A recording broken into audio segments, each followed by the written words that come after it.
नमस्ते बच्चों। आज हम पढ़ेंगे हिंदी कक्षा 11 काव्यखंड से अध्याय 4। अध्याय है भरत महिमा, जिसके रचनाकार हैं गोस्वामी तुलसीदास जी। तो गोस्वामी तुलसीदास जी के द्वारा रचित इस भरत महिमा नामक अध्याय में हम जानने का प्रयास करेंगे कि भरत जी की महिमा वास्तव में है क्या, जिसे जानेंगे विषय प्रवेश शीर्षक के तहत। विषय प्रवेश शीर्षक में हम भरत जी की महिमा के संबंध में जानने का प्रयास करेंगे। तो भरत जी की महिमा के विषय में जानने के क्रम में हम सबसे पहले गुप्त जी की कुछ पंक्तियां हैं, उनको समझने का प्रयास करेंगे। तो गुप्त जी ने अपनी पंक्तियों में लिखा है, उसके आशय की था मिलेगी किसको, जनकर ही जननी जान न पाई जिसको। अर्थात उस व्यक्ति के संबंध में, उस व्यक्ति के विषय में, उस व्यक्ति के व्यवहार के बारे में किसे पता हो सकता है जिसको जन्म देने के पश्चात उसकी माता ही उसे न जान सके। ये भरत जी के संबंध में कहा गया है गुप्त जी के द्वारा, जिसे उन्होंने श्री रामचंद्र जी के मुख से कहलवाया है कैकेयी अनुताप शीर्षक के अंतर्गत, जो कि कक्षा 12 में इस समय पढ़ाया जा रहा है। तो उसके आशय की था मिलेगी किसको, जनकर जननी ही जान न पाए जिसको। ये श्री रामचंद्र जी ने भरत जी के संबंध में कहा। उनके कहने का भाव यह था कि भरत जी के विषय में, अर्थात भरत जी के बारे में जन्म देने के पश्चात अगर उनकी मां कैकेयी खुद ही नहीं जान पाती हैं, तो ऐसे महान भरत जी के आचरण के संबंध में दूसरा कोई क्या जानेगा। भाव यह है कि जो माता किसी भी पुत्र को जन्म देती है, उसे पालती पोसती है, बड़ा करती है और समाज में सम्मानित पद प्रतिष्ठा दिलाने का प्रयास करती है, वो माता अपने बच्चे के विषय में सब कुछ जानती है। कब उसका बच्चा सही मार्ग पर चल रहा है, कब नहीं चल रहा है, कब झूठ बोल रहा है, कब सच बोल रहा है, सारी चीजें माता जानती है। वो बच्चे के सामने प्रकट करें ना करें वो अलग की बात है, किंतु बालक मां से झूठ बोल रहा है तो ये बात मां को पता होती है। किंतु भरत जी के विषय में ऐसा नहीं है, क्योंकि श्री रामचंद्र जी ने स्पष्ट कर दिया, उसके आशय की था मिलेगी किसको, जनकर जननी ही जान न पाए जिसको। तात्पर्य कि श्री रामचंद्र जी ये बताना चाह रहे हैं कि अगर माता कैकेयी को ये पता होता कि अयोध्या का राज्य भरत को मांगने वाली माता कैकेयी ये बात अगर जानती कि हमारा पुत्र भरत अयोध्या का राज्य स्वीकार्य नहीं करेगा, तो वो ऐसा वरदान कभी नहीं मांगती। इसलिए भरत, श्री रामचंद्र जी ने भरत के संबंध में ऐसा कहा। उनके कहने का स्पष्ट भाव है कि माता कैकेयी भरत के दृढ़ निश्चय को नहीं जानती थी। भरत के बारे में उन्हें यह पता नहीं था कि जो राज्य मैं दशरथ जी से मांगकर भरत को देना चाहती हूं, उस राज्य को भरत स्वीकार नहीं करेंगे, अस्वीकार कर देंगे। अगर उनको ऐसा पता होता तो वो कभी नहीं मांगती। भरत जी ने एक बात और भी स्पष्ट किया अपनी मां से कि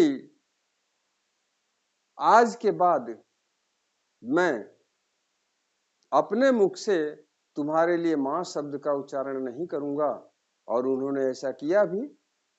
और इस बात का खेद है, इस बात का माता कैकेयी को खेद है।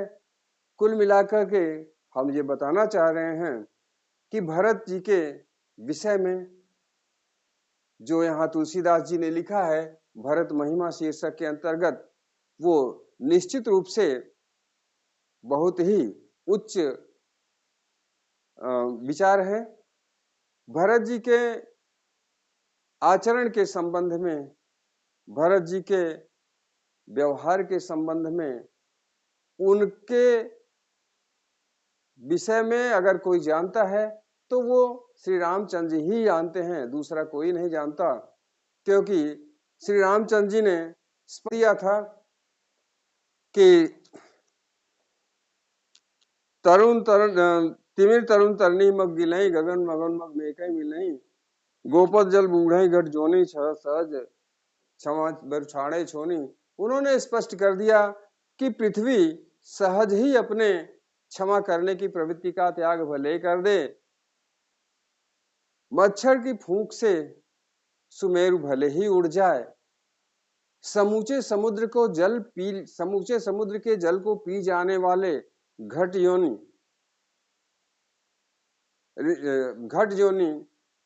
ऋषि अगस्त्य भले ही गाय के खुर से उत्पन्न होने वाले थोड़े से जल में डूब जाएं, ये असंभव से दिखने वाले सारे कार्य भले ही संभव हो जाएं, किंतु भरत को राजमद होगा यह नहीं हो सकता। यह बात उन्होंने लक्ष्मण जी से बताया था। जब लक्ष्मण जी को पंचवटी में यह पता चला कि भरत आ रहे हैं समूचे समाज के साथ, सेनाओं के साथ, तो उन्हें लगा था कि भरत जी हमसे युद्ध करने आ रहे हैं।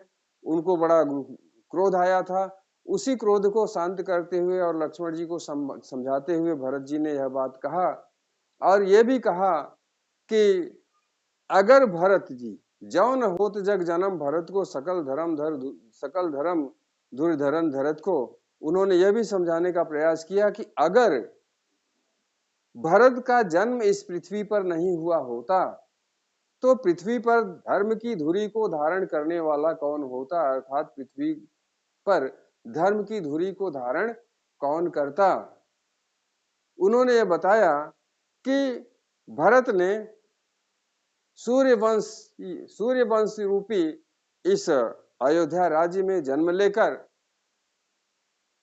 जितने भी सगुण चीजें हैं उनका त्याग कर लिया और अवगुण उत्पन्न करने वाली चीजों का, सगुण प्रदान करने वाली चीजों को उन्होंने ग्रहण किया और अवगुण सगुण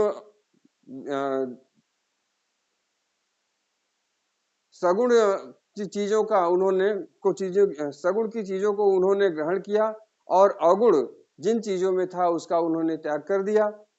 तो इस प्रकार से उन्होंने यह बताने का प्रयास किया कि भरत किसी भी प्रकार से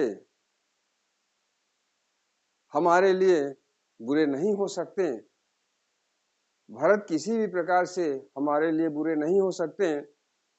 उन्होंने यह स्पष्ट किया कि सुचि सुबंधु नहीं भरत समाना। लक्ष्मण जी को समझाते हुए उन्होंने कहा, लखन तुम्हार शपथ पितु आना सुचि सुबंधु नहीं भरत समाना। उन्होंने समझाने का प्रयास किया कि हे लक्ष्मण, मैं तुम्हारे आन की, लखन तुम्हार शपथ, उन्होंने कहा कि हे लक्ष्मण, मैं तुम्हारी शपथ और पिताजी के आन की, मैं तुम्हारे और पिताजी के आन की शपथ खा के ये कह सकता हूं कि भरत जैसा सुचि हृदय का, सुचि सुबंधु नहीं भरत समाना, पवित्र हृदय का भाई दूसरा कोई नहीं हो सकता। तो इस प्रकार से भरत महिमा में श्री रामचंद्र जी ने लक्ष्मण को बहुत कुछ समझाया और ये बताने का प्रयास किया कि भरत को आ जाने दीजिए। भरत को आ जाने के पश्चात उनके मुख से ये सुने कि उनकी समस्या क्या है, किस बात को लेकर के वो यहाँ आए हैं। इसके बाद कोई निर्णय किया जाए तो ठीक है। जिस प्रकार से तुम उतावले होकर भरत के विषय में कोई अवधारणा बना रहे हो वो अवधारणा ठीक नहीं है, इसलिए भरत को आने दो, उनकी बातों को सुना जाएगा, इसके बाद कोई निर्णय लिया जाएगा।